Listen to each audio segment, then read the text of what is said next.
നമസ്കാരം, എല്ലാവർക്കും ദിയാസ് കിച്ചൺ റൂമിലേക്ക് സ്വാഗതം. ഇന്ന് നമുക്ക് വളരെ എളുപ്പത്തിൽ ഉണ്ടാക്കാൻ പറ്റുന്ന ലഞ്ച് റെസിപ്പി കണ്ടാലോ. കുട്ടികൾക്ക് ടിഫിൻ ബോക്സിലും ഓഫീസിലൊക്കെ കൊടുത്തിടാൻ പറ്റുന്ന റെസിപ്പിയാണ്. റെസിപ്പി ഇഷ്ടപ്പെട്ടാൽ ഒന്ന് ഷെയർ ചെയ്തും കൂടെ സപ്പോർട്ട് ചെയ്യണേ.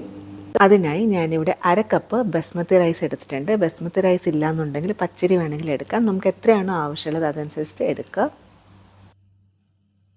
1/4 കപ്പ് ചെറുപയർ, ഉഴുന്നെടുത്തിട്ടുണ്ട്. ഇതിപ്പോൾ തോല് കളഞ്ഞ ഉഴുന്നാണ്. തോലുള്ള ഉഴുന്നാണെങ്കിലും കുഴപ്പമില്ല. എത്രയാണോ നമ്മൾ പയറെടുക്കുന്നത് അതിനെക്കാട്ടിലും കുറച്ചും കൂടി കുറവ് ഉഴുന്നെടുത്താൽ മതിയാവും.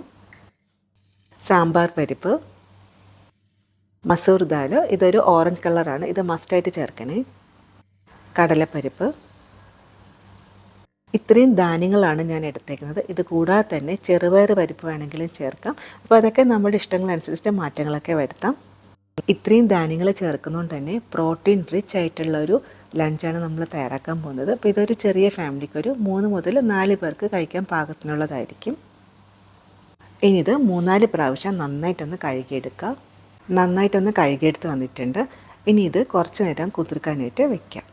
ഒന്നുകിൽ ഇതുപോലെ നന്നായിട്ടൊന്ന് കഴുകിയെടുത്തതിന് ശേഷം തലേദിവസം രാത്രി വെള്ളം ഒഴിച്ച് വയ്ക്കുകയാണെങ്കിൽ അടുത്ത ദിവസം നമുക്ക് വളരെ എളുപ്പത്തിൽ തന്നെ ലഞ്ച് തയ്യാറാക്കി നമുക്ക് ടിഫിൻ ബോക്സിലൊക്കെ കൊടുത്തുവിടാനായിട്ട് പറ്റും. ഞാനിവിടെ കുറച്ച് ചൂടുവെള്ളമാണ് ഒഴിക്കുന്നത്. അങ്ങനെയാണെങ്കിൽ ഒരു 2 മണിക്കൂർ ആകുമ്പോൾ തന്നെ നമുക്കിത് റെഡിയാക്കി എടുക്കാൻ പറ്റും. ഇനി ഇതൊരു കുറഞ്ഞതൊരു 2 മണിക്കൂറെങ്കിലും റെസ്റ്റ് ചെയ്യാനായിട്ട് വെക്കാം. ഇനി അടുത്തായിട്ട് ഇതിൽ ചേർക്കാനായിട്ട് കുറച്ച് കാര്യങ്ങൾ ആവശ്യമായിട്ടുണ്ട്. ഒരു ക്യാരറ്റ്, ഒരു പൊട്ടറ്റോ ഉരുളക്കിഴങ്ങ്, ഒരു ചെറിയ സവാള, കുറച്ച് ഇഞ്ചി, വെളുത്തുള്ളി, പച്ചമുളക്. ഇത് കൂടാതെ തന്നെ ടൊമാറ്റോ, മല്ലിയില. പൊട്ടറ്റോയും ക്യാരറ്റും കട്ട് ചെയ്യുമ്പോൾ ഒത്തിരി ചെറുതാക്കണ്ട, ഈ ഒരു വലുപ്പത്തിൽ കട്ട് ചെയ്തെടുക്കുക. അതുപോലെ തന്നെ പച്ചമുളക്, ഇഞ്ചി, വെളുത്തുള്ളി ഇവയെല്ലാം കട്ട് ചെയ്തെടുത്തിട്ടുണ്ട്. സവാള കട്ട് ചെയ്യുമ്പോൾ നീളത്തിലല്ല, ഈ ഒരു വലുപ്പത്തിലാണ് കട്ട് ചെയ്തെടുക്കേണ്ടത്. റെസ്റ്റ് ചെയ്യാൻ വെച്ചിട്ട് ഇപ്പോൾ ഒരു 2 മുതൽ 2.5 മണിക്കൂർ ആയിട്ടുണ്ട്. നമ്മൾ ചേർത്ത അരിയും ധാന്യങ്ങളൊക്കെ നന്നായിട്ടൊന്ന് കുതിർന്ന് കിട്ടിയിട്ടുണ്ട്. എപ്പോഴും നമ്മൾ പയർവർഗ്ഗങ്ങൾ കുക്ക് ചെയ്യുന്നതിന് മുന്നേ കുറഞ്ഞതൊരു അരമണിക്കൂറെങ്കിലും കുതിർത്ത് വെക്കണേ. ഇനി ഇതിൻ്റെ വെള്ളം മാറ്റിയിട്ട് വരാം. ഇന്ന് നമ്മൾ കുക്കറിലാണ് തയ്യാറാക്കാൻ പോകുന്നത്. ഒരു മീഡിയം ഫ്ലെയിമിൽ വെച്ചതിന് ശേഷം ഇതിലോട്ട് 1 ടേബിൾ സ്പൂൺ റിഫൈൻഡ് ഓയിൽ ഒഴിച്ചു കൊടുക്കുക. ഞാനിപ്പോൾ സൺഫ്ലവർ ഓയിലാണ് ഒഴിക്കുന്നത്. കൂടെ തന്നെ ഒരു ചെറിയ സ്പൂണ് നെയ്യും കൂടി ചേർക്കാം. ഇത് ഓപ്ഷനാണ്. നെയ്യ് ചേർത്താൽ പ്രത്യേക ഒരു ടേസ്റ്റും ഒരു മണവും ഒരു മയവും ഒക്കെ ഉണ്ടാവും. നെയ്യ് നന്നായിട്ട് ചൂടായതിനു ശേഷം ഒരു ചെറിയ സ്പൂൺ നല്ല ജീരകം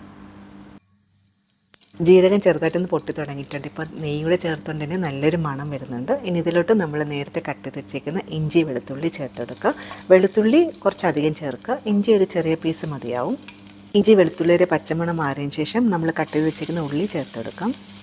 ഇവിടെ തന്നെ കുറച്ച് ഉപ്പ്. ഇനി ഉള്ളി ചെറുതായിട്ടൊന്ന് സോഫ്റ്റായിട്ട് വരണം. ഗോൾഡൻ കളർ ആവേണ്ട ആവശ്യമില്ല, ചെറുതായിട്ടൊന്ന് സോഫ്റ്റായാൽ മതിയും. ഒരു 2 മിനിറ്റ് നന്നായിട്ടൊന്ന് വഴറ്റിയെടുക്കുക. ഉള്ളി ചെറുതായിട്ടും സോഫ്റ്റായിട്ട് വന്നതിന് ശേഷം ഒരു ചെറിയ ടൊമാറ്റോ കട്ട് ചെയ്തേക്കുന്ന കൂടി ചേർത്തെടുക്കുക. പച്ചമുളക്. ഇനി നമുക്ക് മസാലകൾ ചേർത്തെടുക്കാം. 1/4 ടീസ്പൂൺ മഞ്ഞൾപ്പൊടി, 1 ടീസ്പൂൺ മുളക് പൊടി, 1 ടീസ്പൂൺ മല്ലിപ്പൊടി. സാമ്പാർ പൊടി ഉണ്ടെന്നുണ്ടെങ്കിൽ ഒരു 1.5 ടീസ്പൂൺ സാമ്പാർ പൊടി ചേർത്താൽ മതിയാവും. ഇനി ഇത് നന്നായിട്ടൊന്ന് മിക്സാക്കി എടുക്കുക. 1/4 ടീസ്പൂൺ കായപ്പൊടി കൂടി ചേർക്കുക. ഇനി ഇത് നന്നായിട്ടൊന്ന് മിക്സാക്കി എടുക്കുക. അതായത് മസാലകളുടെ പച്ചമണം നന്നായിട്ടൊന്ന് മാറണം. മസാലകളുടെ പച്ചമണം നന്നായിട്ടൊന്ന് മാറിയതിന് ശേഷം ഉരുളക്കിഴങ്ങും ക്യാരറ്റും കൂടി ചേർത്തെടുക്കുക. ഉരുളക്കിഴങ്ങും ക്യാരറ്റും കട്ട് ചെയ്യുമ്പോൾ ചെറുതായിട്ട് കട്ട് ചെയ്യരുത്, ഈ ഒരു വലുപ്പത്തിലാണ് കട്ട് ചെയ്യേണ്ടത്. കാരണം കുക്കറിൽ നമ്മൾ വേവിച്ചെടുക്കുന്നതുകൊണ്ട് ചെറിയ പീസ് ആവുന്നുണ്ടെങ്കിൽ നന്നായിട്ടൊന്ന് വെന്ത് ഉടഞ്ഞു പോകും. അതിൻ്റെ ആവശ്യമില്ല. ഈ ഒരു വലുപ്പത്തിന് കട്ട് ചെയ്യണമെന്നുണ്ടെങ്കിൽ പാകത്തിനുള്ള വേവേ ആവത്തുള്ളൂ. ഇതിലോട്ട് വെള്ളം മാറ്റി വെച്ചേക്കുന്ന അരിയും ധാന്യങ്ങളും കൂടി ചേർത്തെടുക്കുക. ഇത് നന്നായിട്ടൊന്ന് മിക്സാക്കി എടുക്കുക. എല്ലാം കൂടി നന്നായിട്ടൊന്ന് യോജിച്ച് കിട്ടണം. ഇനി ഇതിലോട്ട് വേകാൻ ആവശ്യമുള്ള വെള്ളം ഒഴിച്ചെടുക്കുക. ഞാനിവിടെ 2 കപ്പ് ചൂടുവെള്ളമാണ് ഒഴിക്കുന്നത്. വെള്ളം ചേർക്കുമ്പോൾ കൂടാനും പാടില്ല, കുറയാനും പാടില്ല. നമ്മൾ എടുക്കുന്നതിൻ്റെ ഡബിൾ ക്വാണ്ടിറ്റി ആയിരിക്കണം വെള്ളം ചേർക്കേണ്ടത്. ആവശ്യത്തിന് ഉപ്പും കൂടി ചേർക്കുക. ഒരു പകുതി നാരങ്ങയുടെ നീരും കൂടി ചേർക്കാം. ഇത് നന്നായിട്ടൊന്ന് മിക്സാക്കി കൊടുക്കും. ലിഡ് അടച്ചതിന് ശേഷം മീഡിയം ഫ്ലെയിമിൽ 1 വിസിൽ വരുന്നവരൊന്ന് വെയിറ്റ് ചെയ്യാം. 1 വിസിലായിട്ടുണ്ട്. ഇനി ഗ്യാസ് ഓഫാക്കാം. പ്രഷർ നന്നായിട്ടൊന്ന് പോയതിന് ശേഷം ലിഡ് ഓപ്പൺ ആക്കി നോക്കാം. നമ്മൾ ചേർത്ത ക്യാരറ്റും പൊട്ടറ്റൊക്കെ നന്നായിട്ടൊന്ന് വെന്തിട്ടുണ്ട്. കൂടെ തന്നെ ദാലൊക്കെ കാണാൻ കഴിയുന്നുണ്ട്. സ്പൂൺ ഉപയോഗിച്ചിട്ടൊന്ന് ഇളക്കി കാണിച്ചു തരാം. നോക്കൂ, എല്ലാം പെർഫെക്റ്റ് ആയിട്ട് തന്നെ വെന്തിട്ടുണ്ട്. അതുപോലെ തന്നെ ക്യാരറ്റും പൊട്ടറ്റോയൊക്കെ പാകത്തിന് കുക്കായി കിട്ടിയിട്ടുണ്ട്, ഒട്ടും വെന്ത് ഉടഞ്ഞു പോയിട്ടുമില്ല. അപ്പോൾ ഈ ഒരു റെസിപ്പി തീർച്ചയായും ട്രൈ ചെയ്ത് നോക്കുക. ഇത് പ്രോട്ടീൻ റിച്ച് ആയിട്ടുള്ള ഒരു ലഞ്ച് റെസിപ്പിയാണ്. ലാസ്റ്റ് കുറച്ച് മല്ലിയിലയും കൂടെ ചേർത്തിട്ടൊന്ന് ഗാർണിഷ് ചെയ്തെടുക്കാം. വളരുന്ന കുട്ടികൾക്ക് മുതിർന്നവർക്കും കഴിക്കാൻ പറ്റുന്ന ഒരു പ്രോട്ടീൻ റിച്ച് ആയിട്ടുള്ളൊരു ലഞ്ച് റെസിപ്പിയാണ്. തീർച്ചയായും ട്രൈ ചെയ്ത് നോക്കുക. ട്രൈ ചെയ്തിട്ട് ഫീഡ്ബാക്കും കൂടെ അറിയിക്കാൻ മറക്കരുത്. പുതിയതായിട്ട് ആരെങ്കിലും കാണുന്നുണ്ടെങ്കിൽ റെസിപ്പീസ് ഇഷ്ടപ്പെട്ടാൽ ഒന്ന് സബ്സ്ക്രൈബും ഷെയറും ലൈക്കും കൂടെ ഒന്ന് ചെയ്ത് സപ്പോർട്ട് ചെയ്യണേ. ഇത് കുട്ടികൾക്ക് ടിഫിൻ ബോക്സിലോ അല്ലെങ്കിൽ ഓഫീസിൽ കൊടുത്തിടാനൊക്കെ വളരെ നല്ല റെസിപ്പിയാണ്. ഇതുപോലെ വേറെ റെസിപ്പി കാണാം. താങ്ക്